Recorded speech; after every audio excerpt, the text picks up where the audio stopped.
Hello, I'm Phil Riley. I'm the Chair of Judges for the ARIAS, and I'm also the CEO of Boom Radio. I'd like to welcome you to this special edition discussion on Inside the Judging Room, how to win an ARIA. And we've got some winners around the table with us today. It's that time of year where folk are beginning to reflect on their previous year's work and prepare submissions for our industry's most prestigious awards, the ARIAS, which take place in May this year. What makes a winning entry, and how do you ensure that you stand out from the crowd? Well, we've assembled an esteemed panel of industry veterans who will take you through their experiences of judging, the most significant trends that influence the decision-making process, and essential tips for entering this year. So, joining me today, three great guest panelists. Kiran Nandra, who's a Radio Academy trustee, producer at BBC Radio 1 Extra. Camilla, fellow and former trustee of the Radio Academy, is the co-founder of Podium.me, a non-profit podcast production and training organisation. Deputy Chair of the Radio Academy and Content Director of Scala Radio, Nick Pitts, is also around the panel with us. Thank you, Phil. And I'm going to start by asking you a question, actually, if that's okay. And I'd be very interested to know, how do you come up with your head judges and your judges? We try and pick the best of the best to be head judges, and we therefore limit the people who can be a head judge to either fellows of the Radio Academy or trustees of the Radio Academy. That means that these are people that will have been in the industry for quite some time, and they obviously can take on that extra responsibility of corralling the judges in that final conference call. With the judges themselves, obviously they must be people who are working in the industry at the moment. We normally expect them to have a good few years of experience, 5 years or so of experience, so that we're not asking people who've just joined to help judge these awards. These are people who are active practitioners of radio. We try and balance the judges, make them as diverse and inclusive as possible. We balance across the BBC, across the commercial, community sector, and independents and podcasters. So we try and make sure that all of those sectors are equally represented. We also obviously go for the same sort of balance in terms of ethnicity, gender, sex, and age too. And one of the things that we do is to ensure that the 30 under 30 winners that the Academy runs every year are invited to be judges, because they are, if you like, the best of the up-and-coming talent in the industry. I've got a question for you as well, Phil. Can you explain how the pooling system works, please? Yeah, people will have seen this if they have read the rubrics, and this is something we've been doing for the last 6 or 7 years now. We felt that the radio awards themselves were becoming slightly polarised, and that the speech categories, for example, were becoming a bit BBC heavy, and some of the music categories becoming a bit commercial heavy. And we wanted to try and ensure that all those strands were reflected fairly across the whole of the industry. So we started a pooling process with essentially with two pools, an A pool and a B pool, and the A pool was BBC entries essentially, and the B pool was commercial and community entries. We've now added a third pool for independent podcast producers, which I'll come back to. But essentially, the purpose of the pools, when we ask the judges to sit in the room and listen to the best entries of all the ones that they've judged, they've got some that are from the BBC, some are from the commercial community sector, and now increasingly independent podcasters. And this was one of the areas where we felt over the last 2 or 3 years that podcasters weren't getting as fair a shake of the stick as they should do. So we've expanded the number of pools to 3 pools. Now, if you are thinking of entering the awards, you don't need to worry about the pooling system. That takes place all behind the scenes. You just need to put in the best entry you can. And if it's one of the best 3 in each of those pools, it will float to the top and it will get nominated and it will go forward for that final judging session. Phil, can you take us through the scoring process? So the scoring process, we used to have 3 criteria. We've now changed it to 4. And essentially, and they're asked to give each entry a score essentially out of 40. 4 scores out of 10 on 4 criteria. And those criteria are creativity, impact, production, and fitting the rubric. All of the judges judge all of those entries individually on their own, and those scores are then tallied back at Radio Academy HQ, and out will come the very best in each of the pools that are then brought back for the judges. And it's just, I might just finish off by saying the final thing that happens in this process is that the head judges and the rest of the judges for each category get together on a Zoom call, and they're given the top 3 out of each pool, so the final 6 or 9, and they're asked to then have a proper debate about the quality of those entries. And we asked them at that point to maybe put the scores, the actual mechanical scores, to one side and just talk about the quality of each of those 6 or 9 great entries and how they sound and what they made them feel and how creative they felt they were. And that's the sort of thing that you 3 get involved with. So I'm going to turn this right back at you and ask you how you felt about going about that process, Kiran, in terms of giving entries scores out of 10. Well, it's extremely robust. We've got a lot of guidelines to go by. For me, one of the top tips for me would obviously, as well as looking at the rubric properly, making sure your entry matches that, it would be to make sure that you stick to the time, because during that judging process, it's really at the back of all our minds is the fairness aspect of it. And if your entry is over the amount of time that is set in the rubric, we will literally stop listening, to be fair.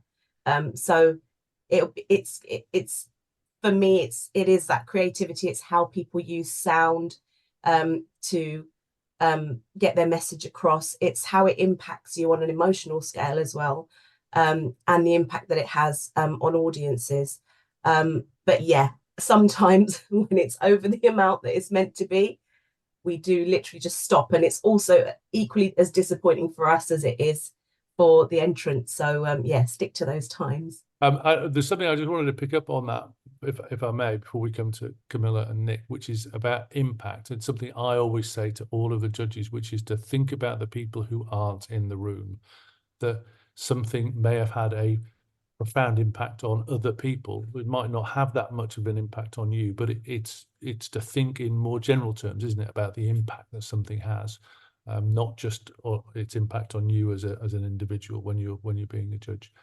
I'm always looking for standout audio. I mean, it's obvious, but if it keeps me 100% focused on that piece, then I think I'm going to give that a few stars in my first listen. And I often listen to things twice because sometimes it depends what time of day it is. We've got hours of stuff to get through. And so I'll do a kind of first pass and listen to it all. And I just do a general scoring. And then I go into the depths of, giving it the out of 10 for each of the categories. And I came up with an analogy when I was thinking about this last night. Like if you go to a party, so who's the loudest / most appealing person? Who's got the brightest outfit and who's got the most interesting conversation? And actually, your entry needs to have all of those elements. It's got to stand out and be bright and loud. It's got to be really interesting that you want to spend time with it. And it's got to, kind of make an impact that you go away thinking, that was great. I really enjoyed speaking to that person. So that's hopefully a little bit helpful in terms of how we approach the audio. Yeah, I mean, I sort of agree with everything that's been said so far. There could be categories. Some of those categories have 50, 60 entries in at 15 minutes apiece. That could be 12 and a half, 15 hours of listening. And therefore, there is every possibility that if something is not necessarily attaching itself to us, we may score it after the first few minutes. So always put the first bits at the front. The fitting the rubric is a really important category. And I would say to everyone who's entering, seriously, look at the rubric just before you hit enter. Check that it fits, because sometimes it's been through a process of, at the start, you all as a team might sit down and go, that's absolutely brilliant, let's put it in. And by the time you get to the end place, it actually doesn't fit. And sorry, just to put one more in, is that production criteria is really important. A lot of people will get kind of, well, there's a team of 170 people on that one, and it's only me on my own. Sometimes a simple phone call with a great producer behind it is as effective, if not more effective, than a huge team of people helping a presenter press buttons. So don't think of it in that way. Think about how in your mind, when you're selecting the pieces to go in from a production point of view, the effort that a single person put in is just as important. I wanted to ask you about the paperwork and the supporting evidence that goes in with each entry. What do you do with that, and what would you recommend people think about when they're writing those notes? Personally, I think that sometimes people don't treat it as importantly as the audio. And I would say that the narrative around your entry is as important as the entry, especially the opportunity for the running order. So because the duration of the entries are restricted to 10 items, 15 minutes maximum, that doesn't always mean you're going to get the entire of a conversation, a link, an interview, etc. in there. So utilize the running order as a chance to set the narrative for each link. So don't just put John phones in and talks about his dog. Tell us what the phone in was about and why the dog was important and where we end up, and then we listen to the piece. So I would say, do remember to spend as much time doing the written work as you do with the audio. Yeah, I would say get someone else who's not in your team to listen to the entry, and then ask them which bits didn't make sense or which bits, kind of jarred against the bit before. And that's the explanation, as Nick said, that you've got to put in your running order. Right. Let's go through those scoring criteria. What would get a high score from you? Something I haven't heard before. I've been doing this for years, and we've heard a lot of different ways of doing things. And if something just has an approach that is completely unique and clever, then that's going to get a higher score on creativity, definitely. I might take into consideration the actual, and this will be with the supporting evidence as well, how much press it may have got, how much the audience may have reacted. So if that's in your write-up, and also where I was when that happened as well. Did I hear about it? Did it change things? Has it changed things for other audiences that I may not know about? For example, in a local area of the country that's quite remote, but actually that put them on the map. That you can hear the work that's gone into creating what can be sometimes very simple piece of audio. So you can hear you can hear in your mind how the presenter was briefed. You can hear the writing coming through in what they're saying. I think that's really, really important. It's not about whizzes and bangs. It's not about shine, and it's not about glitter balls and jazz hands. It's about the work behind the scenes coming through in that selection. It can also be the use of silence, a pause, or something that makes that creates impact. It doesn't necessarily have to have every sound effect in it. It can be something that is equally as powerful by just tugging at your emotions. Yes, if anything, some are overproduced. And that doesn't impact me. And the silence is what I was going to mention, that allowing pieces to breathe if they require that will make a big impact. Let's all come up with our one killer bit of advice. It might be something you've already mentioned, but now's your time to repeat it, because repetition is, as we know, a critical part of getting your message across. Mine would be, I'm going to steal everybody else's. Mine would be, read the damn rubric. Please read the rubrics, because it is how the game is judged and won. So that's my killer bit of advice. So none of the three of you now can use that. My one killer piece is I mentioned it before. Use the running order as an option, as an opportunity to show the narrative, because you need to do as much as you can to help these bits stick in our minds as judges. I'd say focus on the creativity, impact in production, and do away with the glitz, glamour, and the big names. Obviously, if it's a big name by nature, that's fine, but it's about the production and how that piece comes across on a level playing field. The first question is from Domi. Hi, thank you for holding this seminar. Is the audience size also considered in impact or another criterion? A great question. My view, I think, is that there is no particular audience impact that we ask for. We don't. People are at liberty to tell us how big the audience for an individual show is, but that's not part of the judging criteria, and so we wouldn't judge that particularly. Although you might, in terms of impact, judge something where the audience size has gone up as a result of somebody doing something, if you can demonstrate that.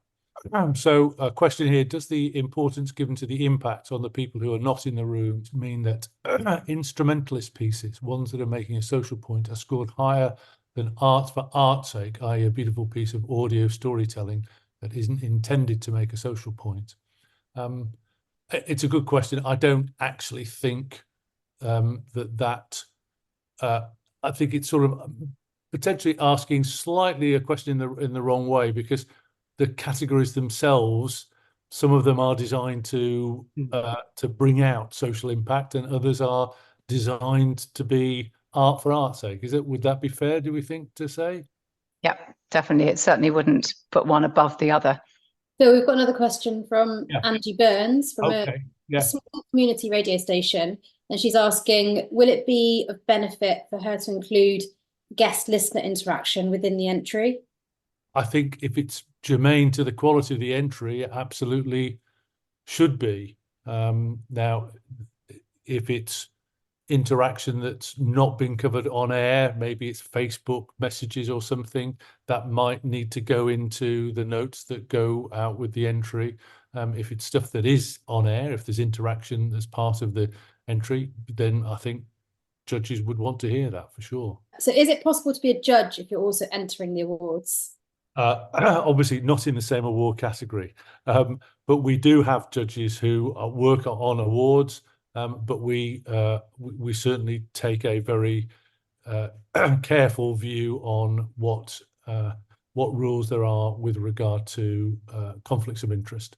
So when the rubric says unedited, what are the rules over this? So, for example, if an interview has a song in between two parts.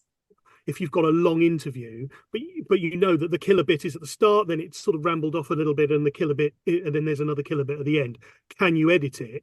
If that is what the question is, and there's music either side, I would say that what you need to do is you need to, if there's 2 bits and you want to enter those 2 bits, you treat them as 2 of the 10. So you need to make sure there's a clear fade out of the first clip, gap, and then a clear fade in for the second bit.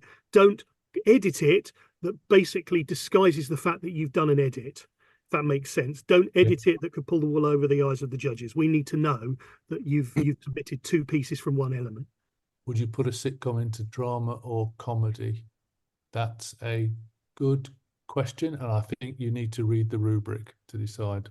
You could, of course, enter it in both, and I don't think drama or comedy are paired, so you could enter the same in both. If they are paired, you might need to create 2 separate entries, but you know, we're not against people entering into more than one category if the if the program is strong enough. But remember, if the categories are paired, then you need to put 2 separate entries in. Can't put the same audio in both, but 2 separate entries is fine. I wanted to mention just briefly that we have an independent editorial advisor who helps us particularly with regard to contentious programming, where we may be comparing programming that's gone through an editorial process, for example, at the BBC or in a commercial sector, versus programming that is produced directly for podcasts, which may not have gone through the same sort of editorial process. We also are embracing an EDI consultant this year, just to ensure that we are as diverse and inclusive as we possibly can be, in accordance with the Trust, the Radio Academy's own guidance on that policies. Okay, final thoughts, maybe just going around the room. If you're dubious about your audio, but it excites you enough, please do enter it. Yeah, that there, very much so. Enter exciting stuff, and I want to thank you in advance for what you put in, because it really is a highlight of a judge's year, is listening to some amazing stuff. So thank you. Entries have opened. They opened on the 4th of January. They close on Wednesday, the 7th of February. So you've got just about 3 weeks to curate a winning audio piece and submit your entry. Best of luck, and hopefully we'll see you in May.